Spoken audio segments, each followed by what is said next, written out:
से ग्रेन्स आएंगी और उसके बाद वो आना ऊपर शुरू हो जाएंगी। अभी आपको दिखाते हैं कि ऊपर से जो कन्वेयर के थ्रू आ रही हैं तो बेसिकली यहाँ पर आ रही है। खोल के दिखा के एक दफ़ा मुझे भी एक दफ़ा खोल के दिखा दें बस ये, ताकि अंदाज़ा हो जाए कि आग किस तरीके से रही है। खोल दो, हाँ हल्का सा बस, तो अभी खोल के दिखा देंगे ताकि अंदाज़ा हो जाए। ये देखें, ये बेसिकली नीचे से मकई आ रही है और ये पूरी अंदर। फैज़ भाई आपको एक चीज़ बताएं ना किस तरीके से काम हो रहा है, आप ज़रा सुनो, मैं आपको समझाता हूँ। ऊपर से आया बेसिकली माल मिक्स होने के बाद, ग्राइंड मिक्सिंग के बाद यहाँ पर आया, उसके बाद यहाँ पर अंडर हुई स्टीम इसके अंदर, ठीक है। फिर उसके बाद नेक्स्ट में भी आ रहे हैं और उसके साथ साथ कट भी रहे हैं। मैंने फैज़ को बोला था कि हाथ निकाल डाल के चेक करो कि किस साइज़ के आ रहे हैं। तो ऊपर आपने देखा था कितने बड़े पीस थे, यहाँ पर आने के बाद ये ठंडे भी हो गए और ये अच्छे खासा जिनका साइज़ है ना वो भी आ गया है। तो ज़्यादा आगे हाथ बढ़ाने का मैंने भी उसको मना किया था, मैं लगाना जाए कहीं। तो एक में डाला 10 चेक करने, हाँ, अगर फीड इतने हम कैप्सूल बना रहे पाउडर ना बने वो चेक करने के लिए इसको चलाते हैं, इसमें डाल के घुमा लेते हैं। रीडिंग आती है, हाँ इधर रीडिंग आती है, हाँ फीड सैंपल डाल के चेक कर लेते हैं 10 लेवल कितना। अस्सलाम वालेकुम and welcome back to another episode. आज की दोस्तों उम्मीद करते हैं आप सब लोग खैरियत से होंगे। तो भाई अभी जो है ना हम ये जो हमारी फीड मिल वाली विजिट था जो हमने कहाँ पे किया था, पहले हमने आइग्रो में किया था। हाँ। अब जो है हम लोग आ गए इत्तेफाक फीड हाँ, में। अब जो ये बेसिकली सेकंड फीड मिल के अंदर है और यहाँ से हमारा दूसरा व्लॉग कंटिन्यू होगा। तो वो वाला हमने कहा लंबा हो जाएगा, सारी चीज़ें डिसाइड हो गई थी। अगर आपने वो नहीं देखा तो एक दफ़ा वो ज़रूर देख लेगा, आपको चीज़ों का अंदाज़ा हो जाए। और अभी जैसे कि हम सेकंड व्लॉग विजिट कर वो बनाने वाले हैं, तो मुश्ताफा भाई आप बताएं हमारा कहाँ का विजिट है और क्या प्लान है। अभी हम हाइड्रो विजिट कर चुके हैं और इत्तेफाक में आए, बस नमाज़ पढ़ रहे उसके बाद विजिट, नमाज़ पढ़ के उसके बाद जो ना विजिट करेंगे डिटेल के अंदर और आपको वैसी चीज़ें दिखाएंगे जैसे कि उसमें दिखाने वाले हैं। और इस वाली विजिट का पार्ट, बल्कि उस वाली विजिट का भी पार्ट आपको फैज़ के चैनल पे भी मिलेगा। फैज़ भाई अपने चैनल का नाम बता दें, फिर लोग मुझे कमेंट में बोलते हैं। HF डेली अपडेट्स नाम है मेरा, HF डेली अपडेट्स। हाँ, तो वैसे तो मैं कोशिश करूंगा कि जब आप व्लॉग अपलोड कर दोगे मैं कमेंट में कर दूंगा। बहुत से लोग मैसेज कर रहे होते हैं भाई मैं उसी नाम से मैं कमेंट कर रहा होता हूँ, लेकिन फिर भी लोग मैसेज कर रहे होते हैं फैज़ का चैनल का नाम। फैज़ के चैनल का नाम क्या, इसलिए हमने आपको पहले ही क्लियर कर दिया। तो भैया ज़रा जल्दी से चलते हैं और उसके बाद आपको आगे की अपडेट देते हैं, क्योंकि वहाँ पे सारी तैयारियाँ शुरू हो चुकी हैं। नमाज़ ख़त्म होते ही, नमाज़ सॉरी कह रहा हूँ, ये इनकी नमाज़ तो हो रही है, अभी हमारी ख़त्म हो चुकी है। तो बस वहाँ चल के फिर रिकॉर्ड करते हैं चीज़ और आपको आगे की अपडेट देते हैं। अच्छा भाई, अब जो आपको बताया था ना क्या कहते हैं फीड मिल का विजिट है, तो दो ग्रुप्स बेसिकली डिवाइड हुए हैं। एक ग्रुप गया है लैब के विजिट के लिए और दूसरा ग्रुप जो है वो बेसिकली विजिट करेगा प्लांट को विजिट करेगा। अब या तो फिर हम लोग प्लांट की तरफ, मेरे ख्याल में हम प्लांट की तरफ जा रहे हैं। हम तो प्लांट की तरफ जा रहे हैं, शायद हम इसके बाद लैब विजिट करें, शायद हम नहीं करेंगे, हम लैब विजिट करेंगे इसके बाद। फेज़ आगे जैसा आपको बताया था कि इसमें बेसिकली स्टोरेज रूम है और उसके बाद आपको प्लांट दिखाएंगे और सारी की सारी चीज़ें जो ना अब दिखाएंगे।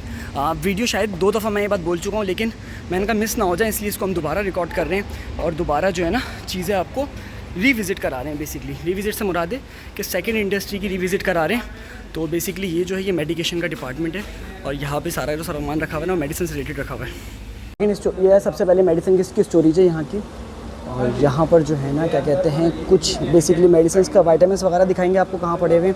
और उसके अलावा ये अमाइनो एसिड्स वगैरह पड़े हुए हैं, जैसे कि आपको दूसरी वाली उसमें दिखाया था कि मेडिसिन का जो था वो स्टोरेज अलग थी, क्योंकि मेडिसिन को एक रिक्वायर्ड टेम्परेचर चाहिए होता है। और वो जो होती है ना बेसिकली क्या नाम है उसका, जो ग्रेन्स होती हैं उनको इतना कोई ख़ास टेम्परेचर नहीं चाहिए होता। बस उसका किस चीज़ का ख्याल रखते हैं हम, मॉइस्चर्स का। आपसे पूछ रहा हूँ मैं, किस चीज़ का ख्याल रखते हैं? और ये रखा हुआ है अमाइनो एसिड, ये अमाइनो एसिड्स रखे हुए हैं, लाइसिन रखा हुआ है, उसके अलावा मेथोनिन रखा हुआ है, ये सारी की सारी चीज़ें इधर रखी हुई हैं।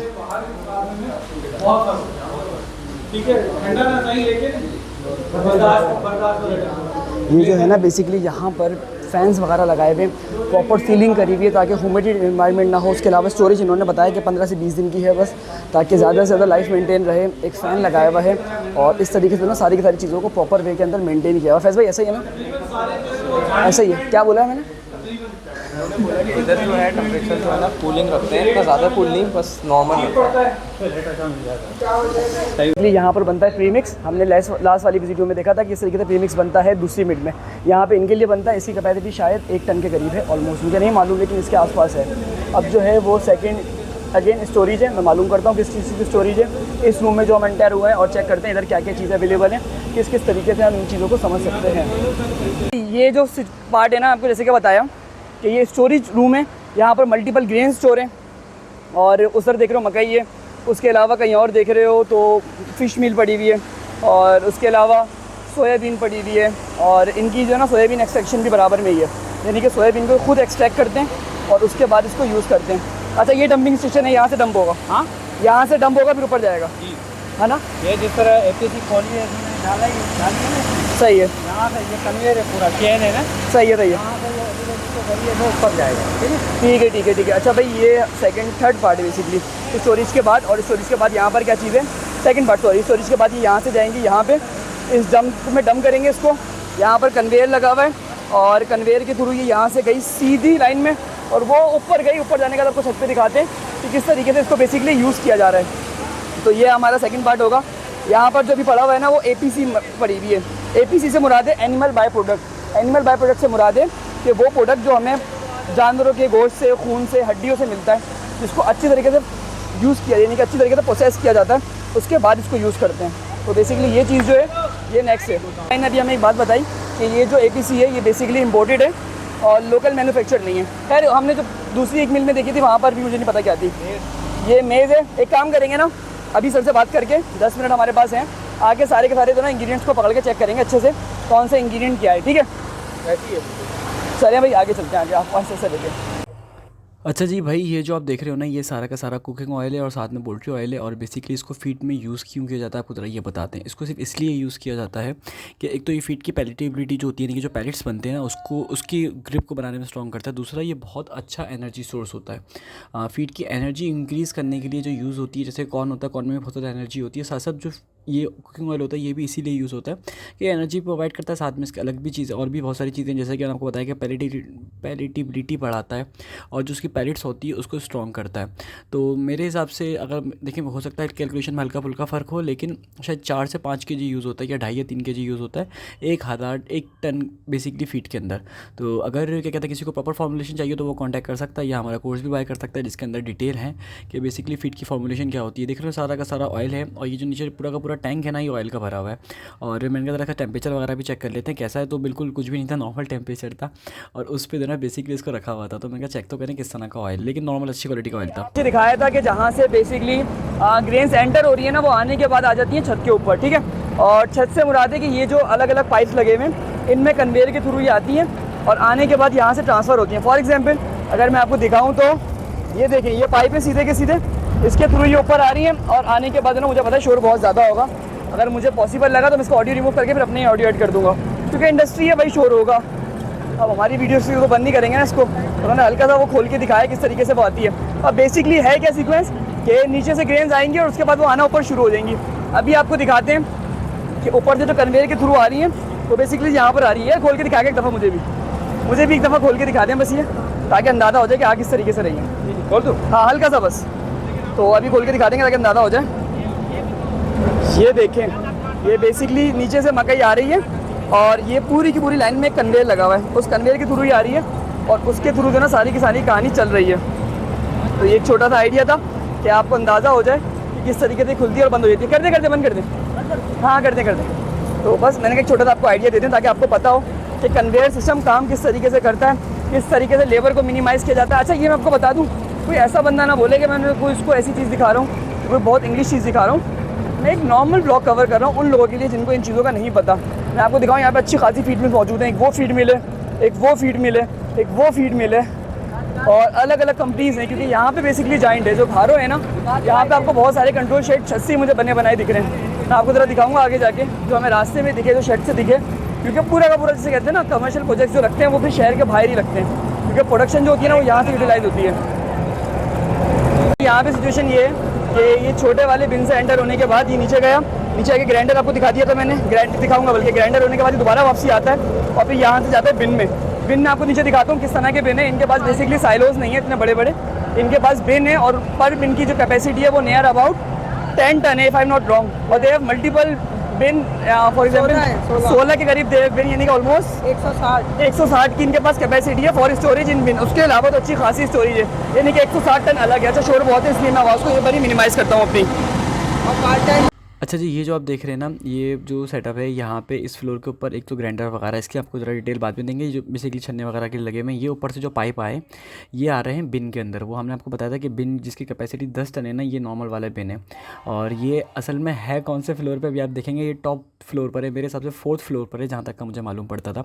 तो ये इतनी ऊपर इतना बड़ी स्टोरेज बनी हुई है और ये एक नहीं 16 बने हुए हैं। आपको नीचे जाके दिखाएंगे कि किस तरह के बने हुए हैं। अभी आप खाली वीडियो में ये देख के अंदाज़ा कर सकते हो कि उन्होंने एक का ढक्कन खोला और एक के अंदर कितनी ज़्यादा जगह है, यानी कि अगर कोई बंदा गिर जाए ना तो उसके पाँव वाँव तो कंफर्म टूटेंगे। तो अच्छी खासी डेप्थ जिसे कह सकते हैं ना इसकी है, एक सिंगल बिन की है।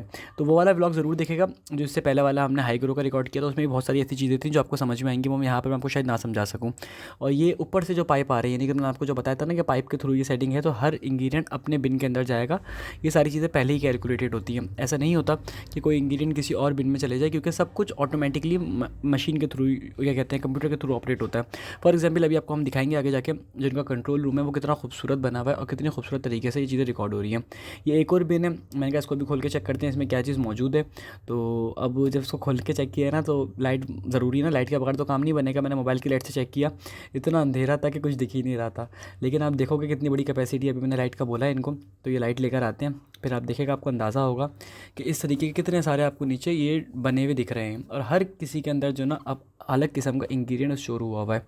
अभी आपको कन्वेयर वगैरह का मैंने सिस्टम ऊपर दिखा दिया था, तो अब उससे आपको अंदाज़ा हो गया होगा काफ़ी हद तक कि किस तरीके से ये पूरी की पूरी जो मशीन है ना, जो पूरा का पूरा सिस्टम है, ये ऑपरेट करता है। खैर लाइट आ गई है, लाइट में आपको दिखाते हैं ज़रा, ये चीज़ देखें आप कि कितनी ज़्यादा डेप्थ है। अच्छा, इसके अंदर सिर्फ इसलिए कुछ नहीं दिख रहा था क्योंकि ये वाला जो बिन है ना ये यूज़ में था, यानी कि इसके नीचे जो है ना, क्या कहते हैं, फीड यूज़ में हो रही थी, इस वजह से इतनी ज़्यादा डस्ट हो रही थी ना कि विजिबिलिटी ऑलमोस्ट ज़ीरो थी। तो ज़्यादातर बिन तो खाली थे, लेकिन खाली होने का फ़ायदा हमें ये हुआ कि हमें एटलीस्ट इसका साइज़ पता लग गया कि इसका साइज़ वगैरह क्या था। अच्छा जी, ये जो मैं आपको ऊपर से दिखा रहा था ना, ये हैं वो बेसिकली बिन, यानी कि जो ऊपर से आपको एक टैंक नुमा चीज़ लग रही थी, ये उसके बाद जो उसका अपना स्ट्रक्चर बनता है ना वो कुछ इस तरीके का बनता है।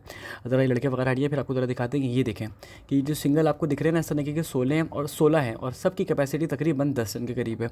तो ये बिन ऊपर से जो थे वो एक टैंक की फॉर्म में थे और नीचे से एक जिसे कहते हैं कि कीफ की फॉर्म के अंदर बेसिकली। और इसके अंदर आप देख रहे हो हर बिन के अंदर एक अलग इंग्रेडिएंट है। जैसे कि ये वाला बिन जो हमने खोला था ना, इसके अंदर इस टाइम पे अगेन मकई है, जो हमने आपको ऊपर जिसको खोल के दिखाया था। तो ये मकई आगे उसके थ्रू ट्रांसफ़र होगी, क्या कहते हैं, कन्वेयर के थ्रू। जो कन्वेयर का मैंने आपको सबसे ऊपर सिस्टम दिखाया था, कन्वेयर काम किस तरीके से करता है, यानी कि एक ब्लेड होता है, वो ब्लेड चलता है और आगे इन चीज़ों को खिसकाता हुआ चलता है। तो इससे देखिए सबसे इंपॉर्टेंट चीज़ ये होती है इसका फ़ायदा कि एक तो देखें लेबर कॉस्ट आपकी बहुत हद तक मिनिमाइज़ हो जाती है। सेकंड, इस तरह के जो वो होते हैं ना बेसिकली जो कन्वेयर्स होते हैं, इससे आपकी एफिशिएंसी भी इंप्रूव होती है और आपकी क्वालिटी भी इंप्रूव होती है। जहाँ पे ह्यूमन इंटेंशन होती है ना, वहाँ पे नॉर्मली सिर्फ कॉस्ट का वो नहीं पड़ता कि आपको कॉस्ट ज़्यादा पड़ेगी, लेकिन वहाँ पे क्वालिटी में भी फ़र्क आ जाता है और क्या कहते हैं और भी बहुत सारी चीज़ें होती हैं। तो इसलिए जो जहाँ जितनी मशीनें इन्वॉल्व कर सकेंगे ना, उतना ज़्यादा आपका काम एक्यूरेट होता है बेसिकली। हल्के फुल्के फ़र्क उसमें भी आते हैं, लेकिन ह्यूमन के कंपैरिजन में जो मशीन का काम होता है वो ज़्यादा एक्यूरेट काउंट किया जाता है। इसलिए आप देख रहे हो कि बहुत सारी चीज़ें ऑटोमेटिक ऑपरेटेड हैं। अच्छा, ये जो है बेसिकली ये अगेन छन्ना लग रहा है यहाँ पे, जैसे मैंने आपको बताया था कि आपको बाद में बताऊँगा, क्योंकि हम एक वे में चल रहे हैं। तो छन्ना इसलिए लग रहा है कि कोई भी धागा वगैरह या लोहा वगैरह या कोई मोटा इंग्रेडिएंट हो वो इसमें आके रुक जाए। तो ये ऊपर से बिन में से डायरेक्ट पाइप आया और पाइप के बाद ही डायरेक्ट इसका छन्ना लग रहा है।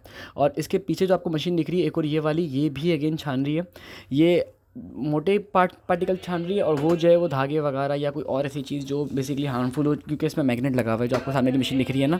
तो इस पूरे जो फ्लोर पर है ना, समझ लें कि ये दो ही काम है कि एक तो इसकी छनाई, दो तरफ से छनाई, एक तरफ से कि धागा वागा वो भी निकल जाए और दूसरी चीज़ के मट्टी वगैरह वो भी निकल जाए, और तीसरी चीज़ कि कोई बड़ा पार्टिकल हो जैसे कि पत्थर या लोहा या कुछ भी हो वो यहीं पर ही छन के अलग हो जाए।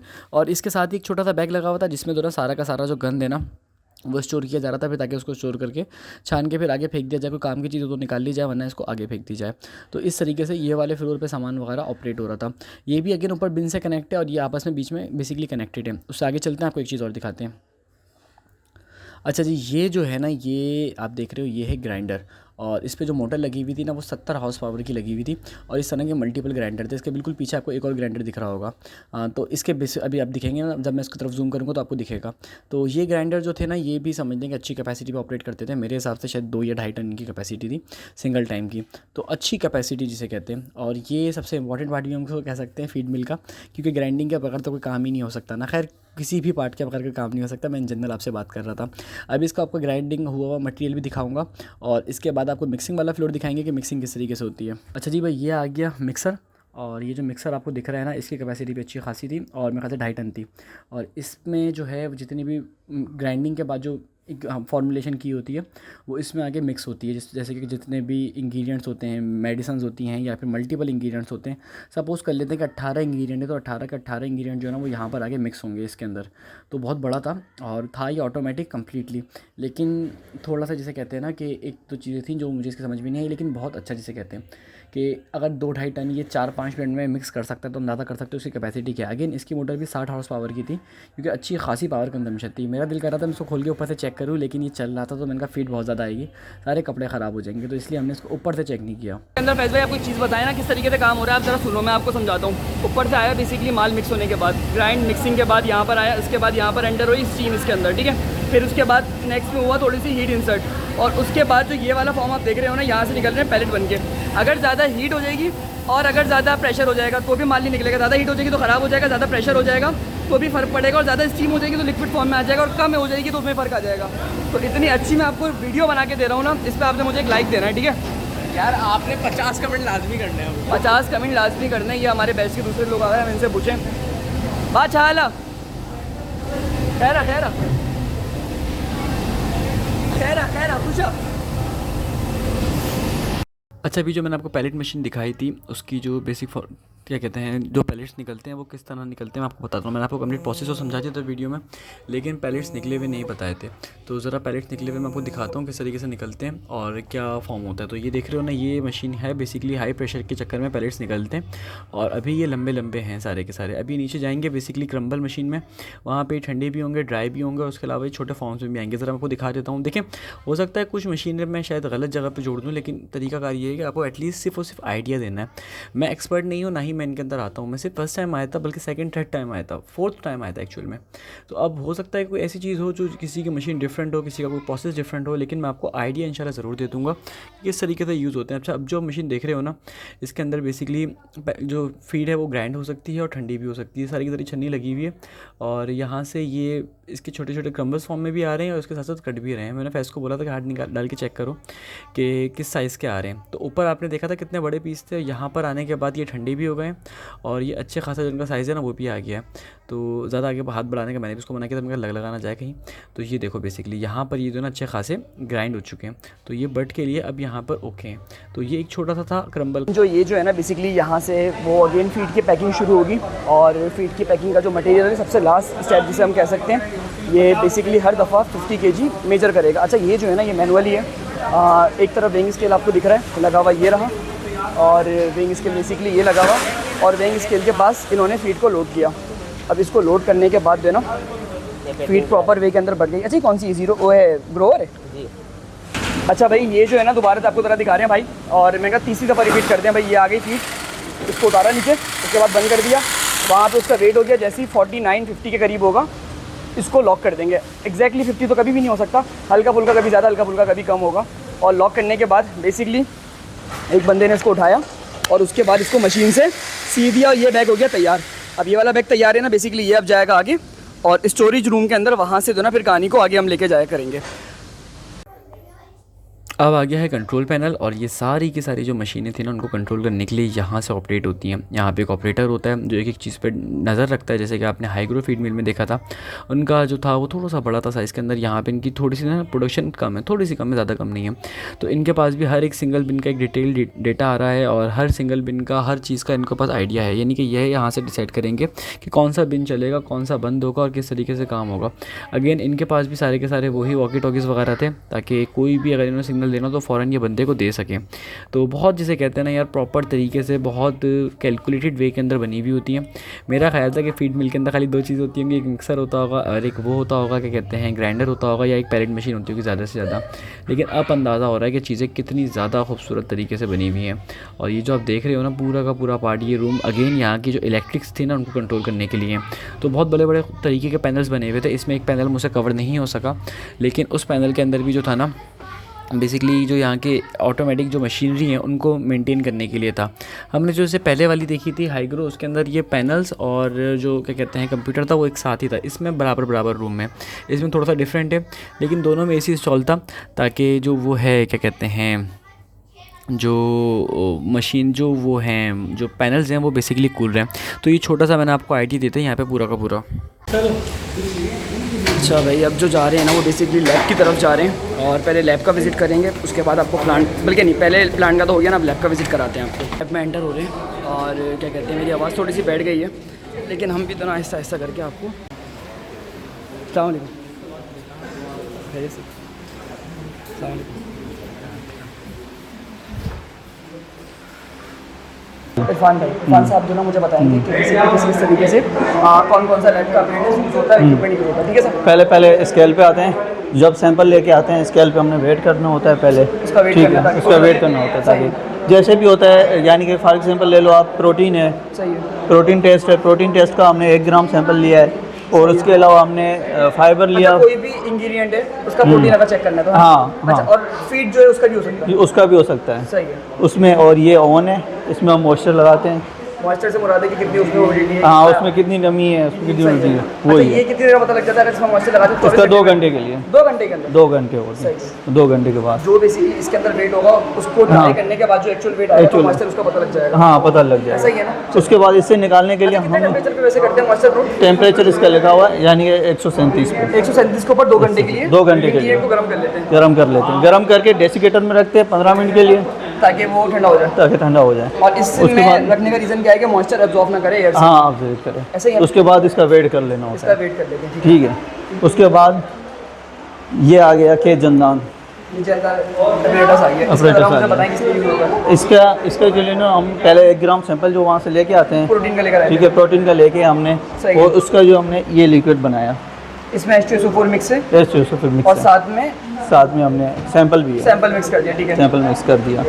ये इसका आ गया। अब इस apparatus के थ्रू उसकी डाइजेशन होगी? डाइजेशन होगी। कितने घंटे लग जाते हैं डाइजेशन में? डाइजेशन में से 15 मिनट लगते हैं बस, ज़्यादा से ज़्यादा। 15 मिनट लगते हैं। बड़ा खूबसूरत तरीके से इक्विपमेंट रन होता है, बहुत हाँ, प्रॉपर वे के। उसमें पहले ये होता है कि हम पहले इसमें तकरीबन पिपेट से 10 ml लेते हैं, ये अपना सैंपल, सही है, ठीक है। फिर 10 ml लेते हैं हमने, ये अपना पड़ा रखा हुआ, दिखा देता हूँ मैं आपको, NOH, ले लेते हैं, ठीक है। और 10 ml हम ले लेते हैं बोरिक एसिड, बोरिक एसिड, ठीक है। वो इस पर हम रख देते हैं। उसके बाद हमने तकरीबन 15 सेकंड में निकाल लेना है। सही है। 15 सेकंड में डाइजेशन हो जाएगी? हाँ, हो जाएगी।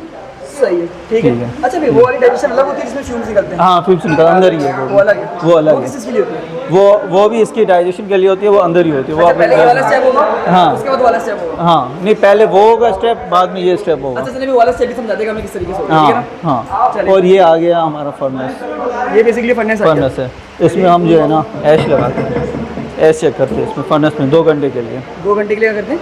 इसमें ऐश चेक करते हैं। अच्छा, ऐश चेक करने के लिए, नहीं मिनट्स वगैरह की अगर कैलकुलेशन चेक करनी है तो सैंपल को पूरा बंद कर लेते हैं। कितने सेंटीग्रेड पे बंद करते हैं? ये तो 650 पे, 650 सेंटीग्रेड पे 2 घंटे के लिए 2 जलाते हैं। घंटे के लिए जलाते अब उसके बाद मिनट्स के बाद में, अच्छा मिनट्स की कैलकुलेशन होती है यहाँ पे? हैं। हाँ, मिनट्स की या फिर कैलकुलेशन, सिर्फ ऐश की होती है? नहीं, मिनट्स की भी होती है और उसके अलावा फाइबर की भी होती है। तो मिनट्स कहाँ मौजूद है उसके लिए मशीन होती है? नहीं, अभी नहीं है। अच्छा, चलिए। ये बेसिकली मिनरल्स वगैरह जो होते हैं, हाँ, माइक्रो मिनरल्स minerals होते हैं, होते जिसमें मैग्नीशियम और ये सप्लीमेंट्स होते हैं। इस पर फैट लगाते हैं, इसमें फैट टेस्ट करने के लिए, फैट टेस्ट करने के लिए इसको कहते हैं वाटर बाथ। और इसका टेम्परेचर आप देख लो 95 पे होता है, 95 सेंटीग्रेड। 95 सेंटीग्रेड। हाँ, सही।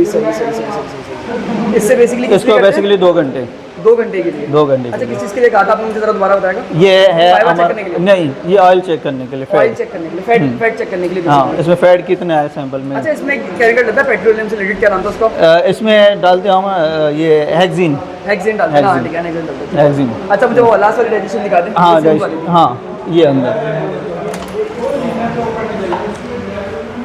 इससे यहाँ से इसको चलाते हैं तो फेम्स निकलते हैं इसके, यहाँ से फेम्स निकल जाते हैं, ठीक है।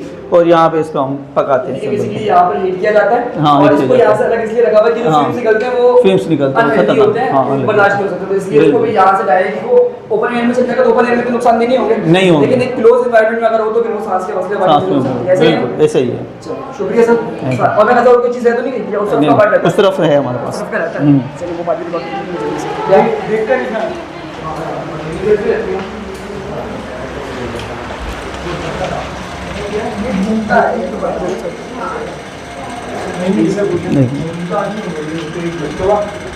ये हमारे पास स्पोटोमीटर है, इसके ऊपर हम कैल्शियम चेक करते हैं। अच्छा, और वैसे इसमें कितनी देर लगती है कैल्शियम चेक करने में? इसमें कैल्शियम चेक करने 10 से 15 मिनट लगते हैं। 10 से 15 मिनट लगते हैं 10 से बस। 15 उसमें कैल्शियम परसेंटेज यूज़ होता है, नहीं नहीं, यूज़ नहीं किया। नहीं होता। उसके अलावा और वैसे कौन सी चीज़ें?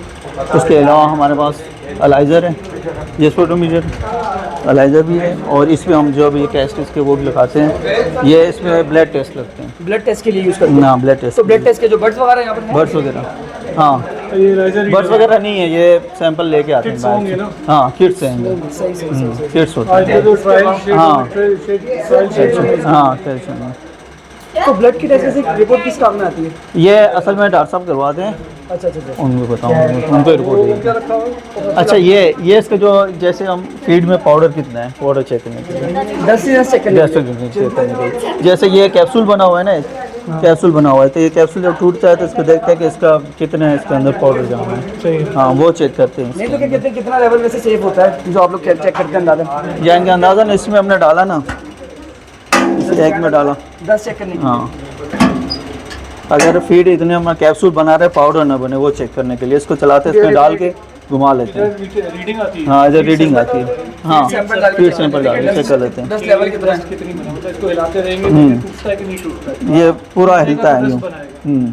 ठीक है, जब टूटेगा डस्ट बनाएगा, डस्ट बनाएगा तो इसमें आएगा। जितना ज़्यादा डस्ट बनाएगा इसके अंदर बाइंडिंग और वो पेल्टिंग अच्छी नहीं होगी। नहीं होगी। हाँ ठीक है, अच्छी पेल्टिंग हो ना, कि ऐसा ना हो ना बोरी आप उठा के रख रहे हैं और हाँ। रही हो तो यहाँ से तो पेलेट निकाला, शेड पे पहुँचते पहुँचते पाउडर हो गया, वो सही नहीं है। सही बात। आपको कम से कम इतना प्रोटोकॉल, जो आपने ऑयल मिक्स कर रहे हो, दूसरी चीज़ें मिक्स कर रहे हो, या ड्राई कर रहे हो, स्टीम कर रहे हो, वाटर ऐड कर रहे हो, वो सही नहीं हो रहा, तभी तो पैलेट पक्का बन नहीं पा रहा। कर नहीं पा रहा हूँ, यानी कि कैप्सूल पक्का नहीं बना। इसमें ये पता है कि कैप्सूल का आपका पक्का बना हुआ है। अच्छा, ये उसको भी चेक कर लेता है, उसको भी बेसिकली check कर 10 लेता है। चेक करता है, उसकी जो प्योरिटी उसको भी चेक कर लेता है, उसको भी चेक कर ट्रांसपोर्टेशन में क्या ट्रांसपोर्टेशन में क्या आने वाला है इसका। बिल्कुल। बढ़िया सबसे पहला स्टेप यही होता होगा कि आगे पहले रेस्टिंग चेक करना।